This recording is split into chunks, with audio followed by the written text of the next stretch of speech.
এখন বর্তমান যা অবস্থা কোনো অবস্থায় সেটা মানা যায় না। ওখানে যারা সংখ্যালঘু যারা আছেন তাদের উপর যেভাবে অত্যাচার প্রতিদিন আমরা দেখতে পাচ্ছি, মানে অমানবিক। যে প্রধানমন্ত্রী শেখ হাসিনা যখন বাংলাদেশ থেকে চলে এলেন সেদিন থেকে আমি অলরেডি বিএসএফ, ডিজিপি এবং অন্যান্য সংস্থা ওনাদের সাথে আমি কথা বলেছি। আমদানি রপ্তানি বন্ধ করার হুঁশিয়ারি দেওয়া হচ্ছে।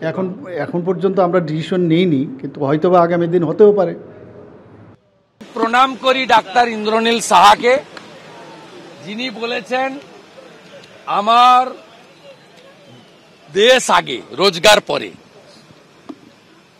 ভারতীয় পতাকা পদদলিত হয়েছে। আমি বাংলাদেশের রুগীদের চিকিৎসা করব না। আমি গোটা ভারতবর্ষের ডাক্তার সমাজ, ব্যবসায়ী, ভারতপ্রেমী নাগরিককে সম্পূর্ণভাবে বাংলাদেশিদের বয়কট করার জন্য অনুরোধ করব। বাংলাদেশের মৌলানা যদি বলতে পারেন যে প্রামাণিক সিল হিন্দু সম্প্রদায়ের নাপিতদের কাছে চুল দাড়ি কাটবেন না, মোদকদের কাছ থেকে মিষ্টি নেবেন না, ময়রা হিন্দু বাড়িতে মিষ্টি বানিয়ে খান।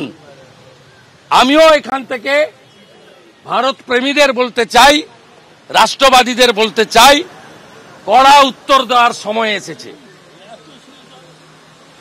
কড়া উত্তর দেওয়ার সময় এসেছে, এটা মুখে নয়, কার্যক্ষেত্রে এমন উত্তর দেন যাতে আজকের বাজারে 150 টাকা পেঁয়াজ, 120 টাকা আলু, এটা যেন পাকিস্তানের মতো 1000 টাকা লিটার পেট্রোল আর 400 টাকা কেজি আটা, 400 টাকা 1 কেজি আটার দাম 400 টাকা, পাকিস্তানের মতো অবস্থা হয়।